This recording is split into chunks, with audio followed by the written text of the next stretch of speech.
The Championship certainly didn't disappoint this weekend. Loads to talk over. Let's jump into it.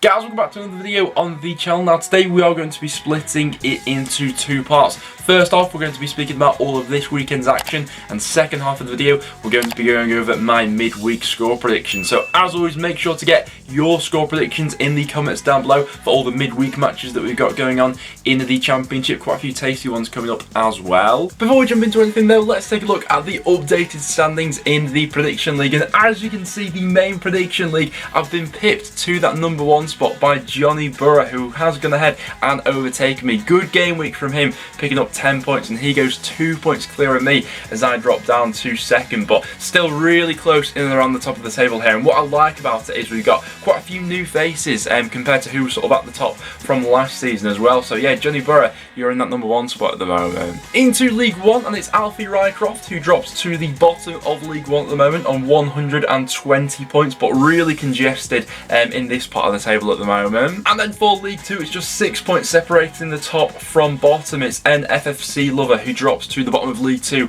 with 112 points. A couple big game weeks in here. Mohamed A picking up 13 points. Big game week for you there. But without any further ado, let's jump into these matches. So let's start out with Friday night's game. That's all QPR drawing 1 apiece with Nottingham Forest. Quite a few talking points coming off the back of this one. Nottingham Forest having a couple of penalty appeals waved away in the first half. I think the first one especially, maybe there was something in that one for the push in the back of Brennan Johnson. I certainly think that we've seen softer penalties given this season than that one would have been had it been given, but just wasn't Forest tonight in that regard. And then QPR go ahead and take the lead. Adoma with some lovely footwork down the left hand side, loops the ball up to that far post, and then Dykes is there with really what is a free header inside the 6-yard box. Could Sambro have done a little bit better with this one? Possibly. He sort of just sinks into the ground a little bit, but once you're giving the opposition striker a free header in that area, I think you're more got to look at your defence in that sort of situation. After that then we had the Nottingham Forest equaliser, and to be honest with you,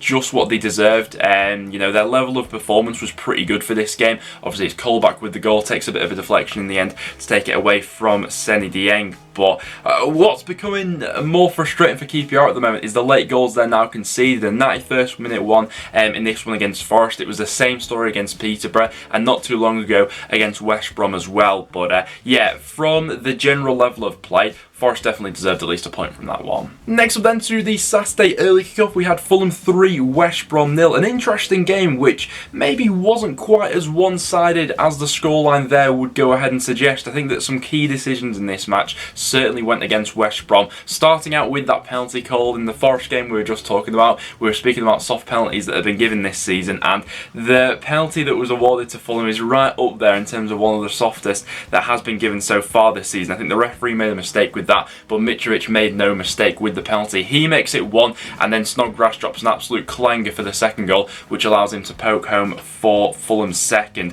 Going into the second half, and honestly, West Brom looked quite good, to be honest with you. You could see that they were very much on the ascendancy. They had all the momentum. Connor Townsend was causing all sorts of problems with his deliveries from the left-hand side. But once again, a key decision goes against West Brom. They get that red card to Furlong, which I thought was quite a harsh decision, and it just completely kills all their momentum. From that point onwards, Fulham take advantage. Mitrovic gets his third goal, and then Adrabao gets that red card, which was a little bit bizarre, really. Really reckless challenge, given the circumstances that, you know, Fulham were cruising by that point. But Mitrovic right now is a man who's absolutely possessed. He scored 8 goals in his last 4 Championship matches. Last season we had Ivan Toney breaking records with his goal scoring form. Can Mitrovic go a few better this season?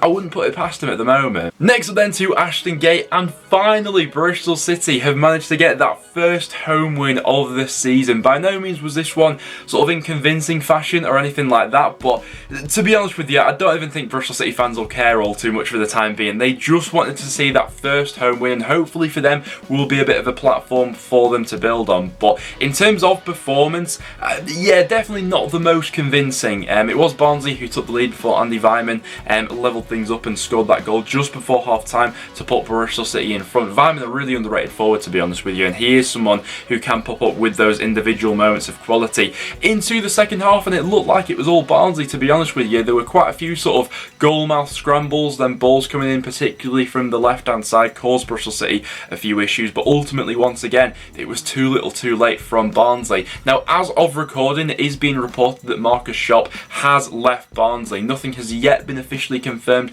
Like I say, when I'm recording this video, it may be a little bit different by the time you guys will be watching, but I mean, that news wouldn't come as any surprise to anyone in the Championship, really, that's been following Barnsley so far this season. Just one win all season up until this point. They're now on the run of 7 consecutive defeats, and the worrying thing is that we are seeing a bit of a split off now in the Championship table between maybe the top 2, the top 3, and then the rest of the league is seriously congested, with the exception of maybe the bottom 4 or 5 teams, and Barnsley are well entrenched into that group at the moment. I think you certainly can't argue that Schopp's not been given the sort of time to turn this around. I think he's been given plenty of opportunities now, and it's clear that things aren't clicking and that they need to grasp into sort of any other direction at the moment. So yeah, great win for Bristol City. Barnsley, things need to change, and sharpish. Next up then to Derby up against Blackburn. This game being a massive game of 2 halves. Derby had an absolute horror show in the first half, and Blackburn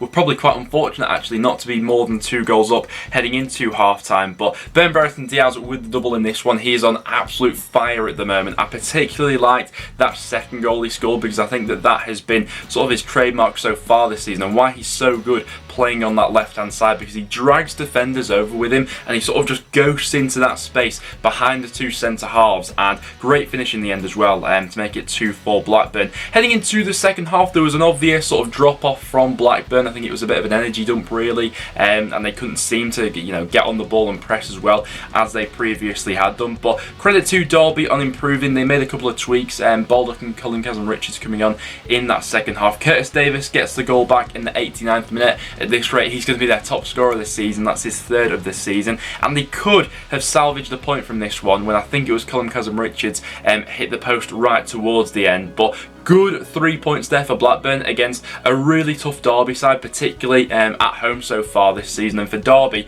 yeah, that first half just left them with too much ground to make up really. Next then to Huddersfield up against Millwall, and credit to Huddersfield, because whenever I predict them having a bit of a fall off maybe in their form starts to turn, they completely prove me wrong, and it was a good 3 points in this one up against quite an informed Millwall side. I think that from minute 1 it looked like Millwall were quite happy to settle for a point in this one, which has been a little bit sort of uncharacteristic of them given some of their previous results, but Huddersfield were definitely the aggressors of this one in terms of having the majority of the chances, as you can see on screen by the stats this game. Both sides went in at half time at 0-0, and to shore things up even more, Gary Rowett made the change where he brings off, I think it was Ojo for Kieftenbelt to get another body into midfield, as Huddersfield had seen a lot of the ball by that point. Ultimately though, Jonathan Hogg scores the opener and only goal of the game, and of course it comes from a set piece. Huddersfield still the set piece masters of the Championship so far this season, and apart from that, I mean, Millwall's chances were really quite few and far between. There was one brilliant tackle by Matty Pearson when I think it was Tom Bradshaw racing through on goal when the game was still level at 0-0, but brilliant tackle as he comes in and slides out of nowhere, and brilliant clean sheet, good 3 points, and Huddersfield carry on marching on at the moment, whereas Millwall just couldn't quite get up and going in this game. Next then we go to Hull up against Coventry. Hull losing their 4th successive match in the Championship as Coventry pick up all 3 points on the road. It was Matty Godden with the opener in this one. Really quite poor defending from Hull, to be honest with you. There was a bit of a miscommunication, it seemed, at the back as the ball was whipped in. It was Elder who stepped up, but Smallwood stayed in his original position, so Godden was then left completely unmarked in an onside position and had the chance to make it 1-0 to Coventry. In that first half, Coventry could have and probably should have had more than that 1 goal as well. Their wing back seems to be causing all sorts of problems for Hull, and despite Hull having a bit more about them maybe in the second half in terms of trying to get on the front foot, it was another really flat looking looking performance from this side, who coming up before this next international break have some absolutely huge matches. In midweek they go up against a quite tough looking West Brom side, and then after that they face Barnsley, which seems like a relegation 6-pointer at this point in the season. For Coventry though, good win on the road. We've seen it with Coventry so far this season on the road, where they'll sort of play well in patches but not do enough to get over the line. That win there could go a long way in their season. Next up then to the Riverside, where we had Birmingham beating Middlesbrough by 2-0. Birmingham had that bit of a wobble a few weeks ago, but have picked things up recently, and a good win for them here on the road in a match where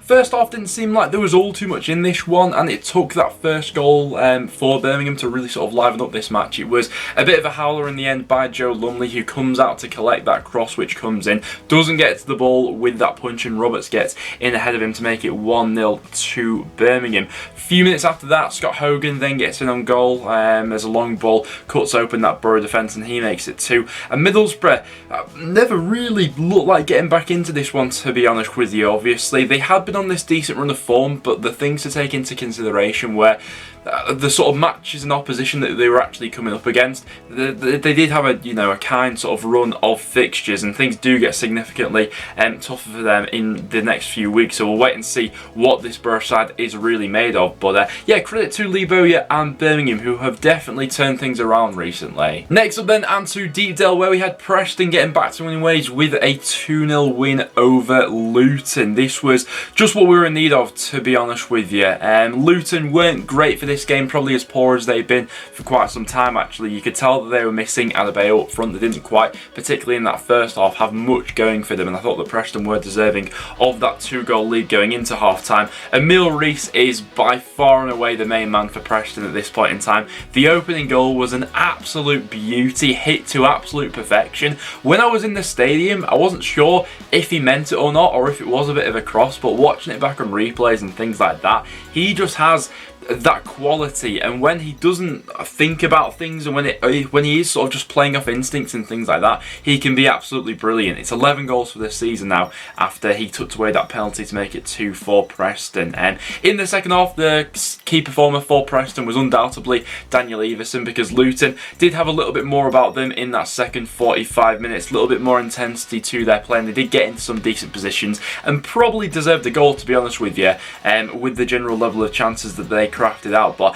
Iverson was absolutely brilliant. One particular save towards the end, which got a bit of a deflection. He manages to sort of readjust his body and just hands it over the bar. Yeah, great stuff from Emile Reece and from Daniel Iverson at either ends of the pitch. And like I say, just what we were in need of, particularly going into 2 quite tough away matches before this next international break. Next up then, and to Bramall Lane, where we had Blackpool winning once again 1-0 against Sheffield United. And in my prediction to this game, I did say that I thought Blackpool could get something from this one. I had it down as a draw, but 3 points in the end, and ultimately some poor finishing and game management I think really cost this game from Sheffield United's point of view. First sort of 60 minutes or so, it seemed like it was the home side who was very much on the up. Their midfield looked alright for this one, and it really was just that cutting edge in and around the box that seemed to be missing for this one. You know, they hit the post, the crossbar, and they had a goal ruled out for offside and things like that. But credit to Blackpool, who, you know, I have said this about for quite some time now, are a very well coached side who just repelled everything that Sheffield United threw at them in this one. And what has been a bit of a trend of Sheffield United so far this season, particularly in these sort of home matches, is concentration levels towards the last sort of 15 minutes of matches and things like that. They do seem to dip and have a bit of a lull, and I think that was once again the case in this one. It was a brilliant finish by Anderson in the end. He takes it down with his right foot, jinks inside of his defender, and then just pings it in the top corner with his left foot. Serious quality this guy has, and yeah, that's enough for the 3 points in the end. And Blackpool, in general on the road, have been a really tricky side to go up against so far this season, so that's an absolutely brilliant win there, and it sees them go into the top 6 now. Obviously, the Championship table in the sort of middle part of it at the moment is ridiculously congested, but for Blackpool to be in this situation at the moment is a real testament to the management of Critchley there, and what he sort of had to work with, and how he's actually gone about embedding all these new players into the squad from their promotion last season. But with Sheffield United, it still does feel like they are a few steps away from the side that we all thought they might be this season. Next up then, and to the bonkers game of the weekend, particularly as I predicted this one to finish as a goalless draw. We had Stoke 3, Cardiff City 3. Now, very much a game of two halves in this one. First half, it was that defensive fragility that we've seen throughout the season from Cardiff once again pop up in this game. It was Brown with the opener and then Fletcher with a brace. It was 2-0 Stoke going into half-time. Fletcher scores that third goal just into the second half, and it looks like Cardiff are going to sink at that point. I particularly think that, yeah, you know, had McCarthy still been there, I certainly didn't think that we would have seen this fight back from Cardiff. But Stoke did themselves absolutely no favours whatsoever with the goals they gave away. The first one, Bursic was really weak for it. The second one was a poor back pass by Time, and at that point, when it's 3-2, having been 3 up and cruising, you need to switch your sort of mentality and application so fast, and Stoke didn't do that whatsoever in that second half, and it only took another minute for Cardiff to ultimately get that equaliser through Kiefer Moore, and they could have even gone on to win this game, which would have been an absolute shambles from Stoke's point of view. But if you were in the ground for this one, I want to hear from you guys in the comments down below. What was the overall mood of this one? Because I imagine you go from an extreme high to an extreme low, having been 3 up, to only go ahead and throw that away. Good point for Cardiff there, albeit those defensive issues were still on show in this one. Next up then to Swansea, where it was quite comfortable really. 3-0 up against Peterborough. I think the majority of us had this down as a Swansea win, and things are looking up for them at the moment. After a bit of a rocky start to the season, it's now 3 wins from their last 4 matches, and only 4 points off the top 6 at the moment. Like we were mentioning before, that middle part of the table at the moment is ridiculously congested, and it really only takes a run of, like Swansea have just gone on, you know, 3 wins from 4, and you absolutely shoot yourself up the league. I think that in the end, like we said, this one was fairly comfortable for the home side. Great opening goal with the 2 wing backs linking up with each other, and Ethan Laird, who's been maybe a bit of an unsung hero so far this season, down that right hand side, cuts the ball across to Bidwell to make it 1-0. Joel Pro with another goal for this season makes it 2. Brilliant strike from outside the box. I think he's one of the best in the Championship for those sorts of scenarios. And then Nisham just before half time makes it 3. And Swansea are so deadly when they get into those leading positions because they can keep the ball so well. In the end, they did that to Peterborough, suffocated them with possession.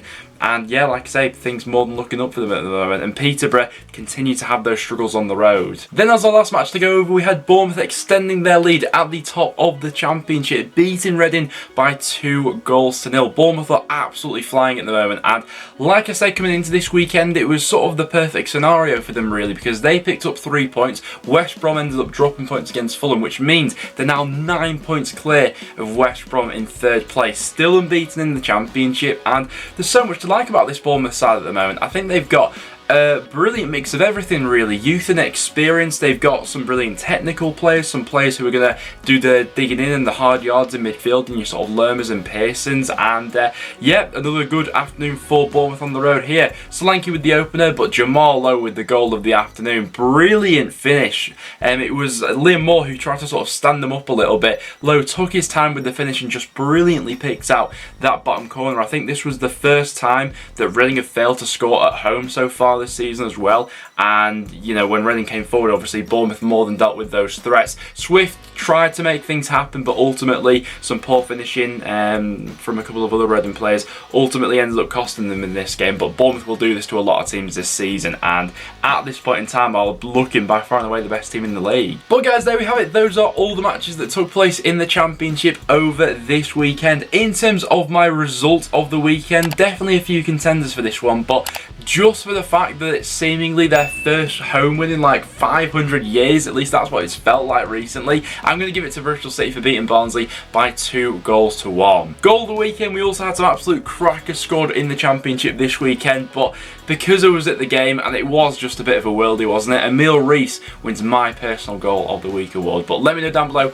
all your thoughts on all the games this weekend. Now, without any further ado though, let's hop over into the midweek games and I'll give you my score predictions for those. Here we go then guys, heading into the midweek action. First of all, we're going to Birmingham up against Bristol City. It does feel like Birmingham are having a bit of a moment at this point in time. It does feel like they're on an upward trajectory. Bristol City did get the win themselves at the weekend and on the whole have been decent away from home, but I can't help but feel like maybe Birmingham may just edge this one. I'm going to go 2-1 Birmingham in that particular game. Coventry up against Swansea. I'm expecting a really good game of football in that one actually. Swansea can certainly show what they're made of, as they've certainly picked things up in recent weeks, scoring a lot more goals now, which is good to see. But Coventry particularly are playing very well in moments. I can't separate those two at the moment. I'm going to go for an entertaining 1-1 draw in that game. Fancy that to be quite end-to-end. Luton up against Middlesbrough. Luton by no means were they at their best this weekend against Preston, but did show some signs of improvement in the second half, and I think will probably fancy their chances against this quite inconsistent Middlesbrough side. Like we were mentioning before, Borough's fixtures do get significantly tougher over these next few weeks, and I think that Luton may just end up edging this one. I'm going to go 2-1 to the home side. Next up then, we got Millwall going up against Reading. Millwall, bit of a frustrating result for them in midweek given the recent form that they've had. They didn't really show all too much in that game against Huddersfield, and Reading themselves are having a little bit of a slide off at the moment. I'm going to go back to basics for Millwall in that game and say it'll finish as a 1-1 draw. Forest up against Sheffield United is an interesting game at the moment. Sheffield United, frustrating in midweek. They had the chances to take the lead against Blackpool. It didn't happen for them, and this is another game which I wouldn't be at all surprised to see them becoming a little bit unstuck in maybe. I'm going to go 2-1 Forest in that game. Next up then, and as the final Tuesday night match, we got Peterborough going up against Huddersfield. The majority of Peterborough's points so far this season have come in home matches, and they're going to need to show some sort of a reaction from what was quite a disappointing performance over the weekend against Swansea. And Peterborough do tend to show up when they are coming off the back of a poor away showing. So I'll say that one will be an entertaining 2-2 draw with Huddersfield there. Barnsley going up against Derby on Wednesday night. Derby should absolutely go for this one and should just smell blood for this Barnsley side, who are woefully out of form at the moment. And Derby will actually leapfrog Barnsley in the table should they win this game, which is absolutely crazy given the 12-point deduction. And to be honest with you, if they come into this game playing like they did in the second half against Blackburn, I wouldn't be at all surprised to see them edge this one. I'm going to go 1-0 Derby in that game. Fancy that one to be quite a nervy one with all the context surrounding it. Blackburn going up against Fulham. Blackburn have been a really good watch in these sort of matches so far this season, but pound for pound, Fulham may just have enough firepower to get through this one. I'm going to go 2-1 Fulham in that particular game. Blackpool going up against Stoke is a really interesting matchup at this point in the season, because over the weekend it seemed like Stoke had got their mojo back, you know, cruising 3-0 up against Cardiff, but to completely throw that away, they'll come into this one a little bit fragile up against the Blackpool side, who's in serious form at the moment. It'll be a good atmosphere there once again, particularly coming off the back of the result at the weekend, and I think Blackpool could very well edge that one, to be honest with you. Stoke just seem a bit fragile at the back at this point in time, and Blackpool seem very well organised. So I'm going to go 2-1 Blackpool in that game. Bournemouth going up against Preston. It was a good win for Preston over the weekend, but Bournemouth are a different kettle of fish at the moment, aren't they? It would be typical North End if we were the club to go ahead and end this unbeaten run, but the chances say it's probably Bournemouth who get through this one. I'm going to go 2-0 Bournemouth in that game. Cardiff going up against QPR is an interesting one, because while Cardiff's comeback was good, they still have those defensive issues at the back. QPR themselves also have trouble with keeping the ball out of the back of the net, so theory should say that this one's an entertaining game, and I'm going to back it to be just that. I'm going to say that one will be an entertaining 2-2 draw. And then last up we got West Brom going up against Hull. West Brom disappointingly fell to that 3-0 defeat to Fulham at the weekend, but did have a bit of a showing in the second half, and I would expect them to comfortably get through this game. I'm going to go 2-0 West Brom in that particular match. So as you can see to the side of me, those are my predictions for what I'm fancying to happen in the Championship over the course of the midweek. So make sure to go ahead and get your score predictions in the comments down below and get yourself onto the prediction leaderboard. But guys, there we have it. That will now wrap it up for this episode of the Championship Roundup. As always, if you did go on to enjoy, make sure to leave a like and do stick around and subscribe for some regular Championship content. Thank you very much for watching though, guys, and I'll see you all in the next one.